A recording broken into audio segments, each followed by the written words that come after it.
In this video, you will find out how to mate a Jeep Magnum V8 engine to a Nissan Patrol gearbox and when this conversion makes sense. My V8 engine comes from a Jeep Grand Cherokee ZJ. It is the 5.9-litre, 360 cubic inches version, producing around 245 horsepower and approximately 468 Newton meters, 345 foot-pounds of torque. There are also smaller 5.2-litre engines available with 220 horsepower and 388 Newton meters of torque. These engines were mainly found in Dodge vehicles, the second-generation Ram, the first-generation Durango, and the second-generation Dakota. The 5.9 and 5.2 engines look very similar. However, it turns out the 5.9 isn't just a bored-out 5.2, the engine block is actually different. It's as if it were a completely different iron casting made from different molds. This makes it relatively easy to tell the two blocks apart.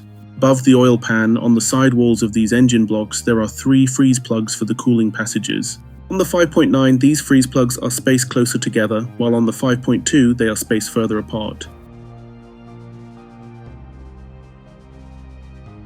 Every job of this type starts with a mock-up of both units, meaning the Jeep Magnum engine and the Nissan Patrol gearbox. To adapt the Jeep Magnum engine to the Nissan Patrol gearbox, a proper adapter must be fabricated. First, all units were measured on a coordinate measuring machine. If the measuring machine is of a high enough grade, its measurements combined with water jet cutting allow the dowel pin holes to be used without any additional machining. This significantly simplifies the adapter fabrication. For the dowel pins mentioned here, I added an allowance of 0.2 millimeters, 0.008 inches, to the diameter. This was enough for the adapter to seat perfectly, aligned by the dowel pins on both the engine and the gearbox.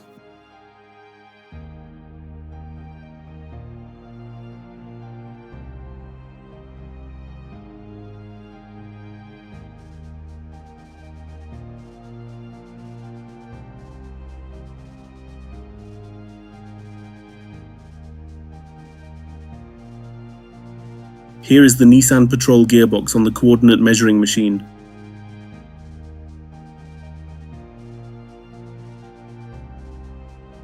And here is the Jeep Grand Cherokee ZJ gearbox case on the coordinate measuring machine for measuring the starter motor position.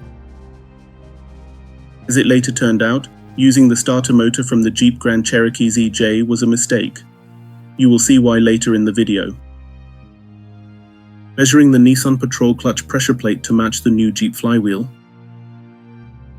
And here is the flywheel we need. It is, of course, a flywheel for the manual transmission from the Dodge vehicles I mentioned earlier. The second-generation Ram, the first-generation Durango, and the second-generation Dakota. I purchased a Sachs unit with the part number NFW7225. This flywheel has an additional ring with notches for the crankshaft position sensor. These notches are in the same positions as on the Jeep automatic transmission flywheel, but on a larger diameter. Consequently, this raises the crankshaft position sensor on the block by about 5 millimeters, 0.2 inches.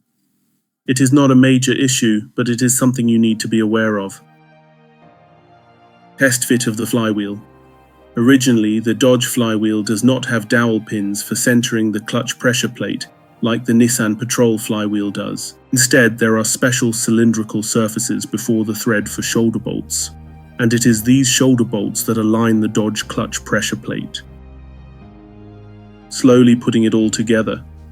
In this photo, you can see the Dodge flywheel, which has already been adapted for the Nissan Patrol clutch pressure plate, the bolted-on adapter, the crankshaft position sensor, and the starter motor. The starter motor test was a success. After the first test fits of the Nissan Patrol bell housing, it turned out that a cutout had to be made in the bell housing for the starter motor. Initial trial fit before galvanizing the adapter. For the final assembly, we still need a set of proper bushings. A spacer sleeve for the clutch release bearing is essential because the adapter has moved the release bearing further away from the clutch pressure plate. Besides that, we need 2 more bushings to center the gearbox input shaft on the engine crankshaft, an outer sleeve, a self-lubricating bearing, and an inner sleeve. This is what the complete kit of all parts looks like, excluding the clutch assembly.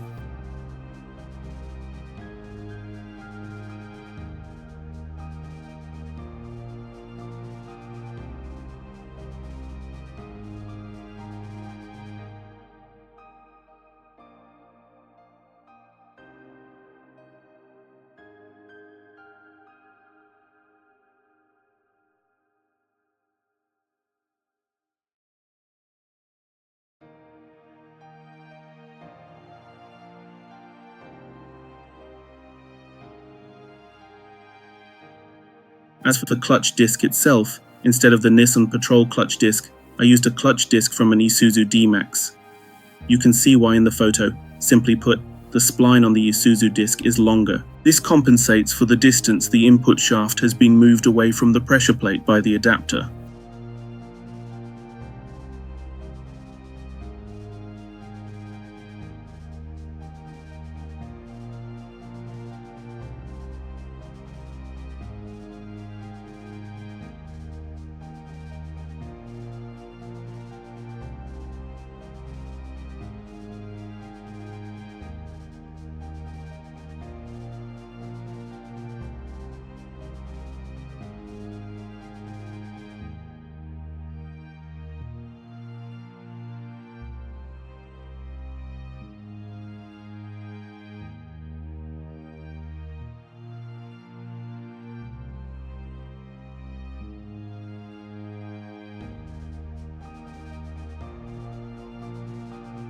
I fabricated a simple jig to set the engine mount brackets directly on the original mounts in the Jeep Grand Cherokee ZJ engine bay.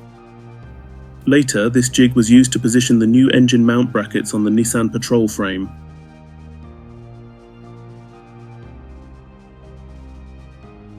After assembling the powertrain and mounting it on the Nissan Patrol chassis, it turned out that the front drive shaft would collide with the Jeep starter motor and consequently with the adapter as well. This is because the front drive shaft in a Jeep runs along the left side of the vehicle, not the right side as it does in a Nissan Patrol. I did not foresee this, and it was my mistake. As you can see in this photo, on the other side of the engine where there is no drive shaft, there is plenty of room for the starter motor.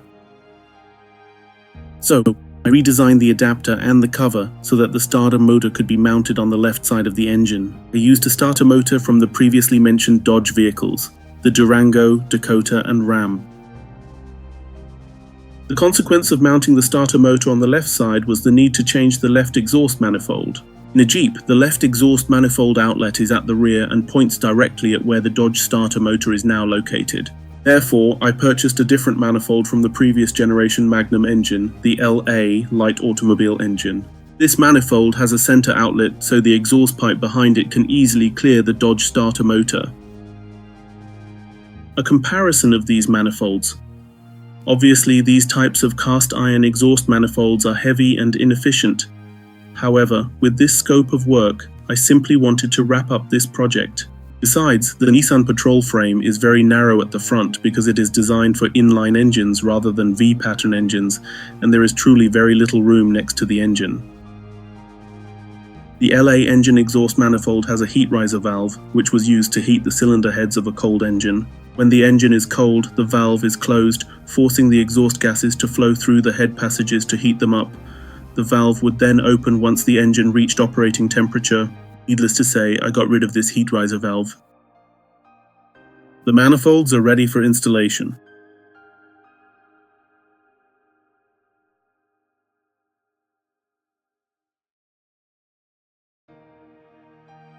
The gaskets installed on the manifolds show the imperfections in the fitment and build quality of that era. In turn, this photo shows how tight it is between the Dodge exhaust manifold and the Nissan Patrol frame rail. The steering box and steering shaft are mounted on the left frame rail, and they are also very close to this exhaust manifold. From underneath, you can see how, thanks to the LA engine exhaust manifold, the exhaust pipe clears the starter motor.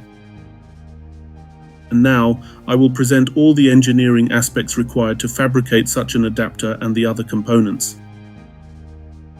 The main adapter unit is fabricated from 15mm thick steel plate using a water jet. I chose steel plate over aluminum not just because of the cost. In the upper section, two 10.2mm holes for the M12 threads might have been too weak in aluminum for the heavy Patrol gearbox. The second factor is the cutting technique.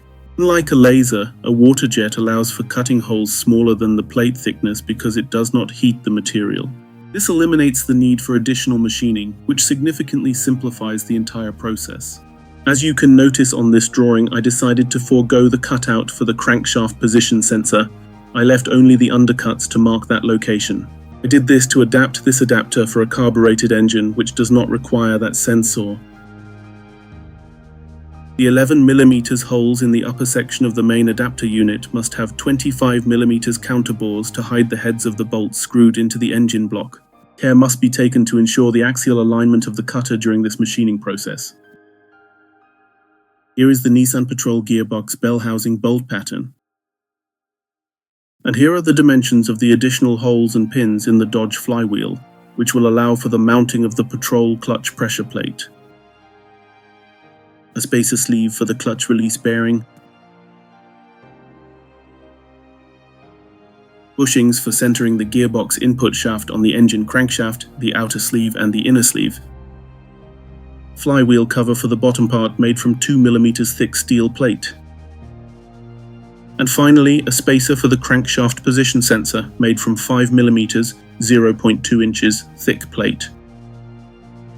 And now I will present all the normative elements that need to be purchased. Concealed bearing, 42mm by 20mm by 12mm, for example Koyo 60042 RSCM. Bolting the adapter to the engine. Bolting the adapter to the bell housing. Bolting the flywheel.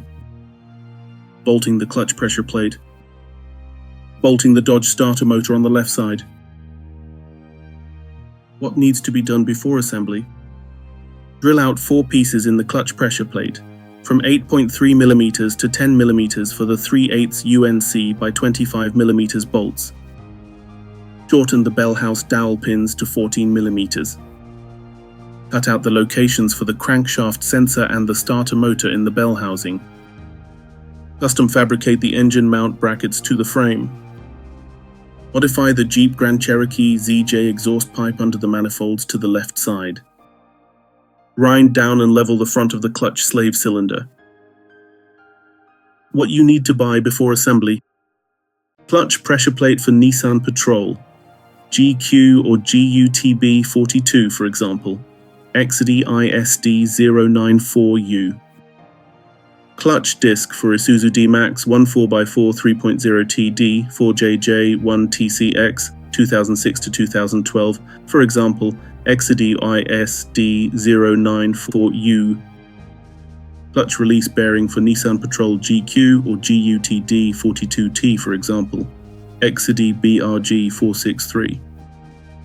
Starter motor for Dodge Durango Dakota or Ram Magnum engines, 3.9 V6, 239 cubic inches, 5.2 V8, 318 cubic inches, or 5.9 V8, 360 cubic inches.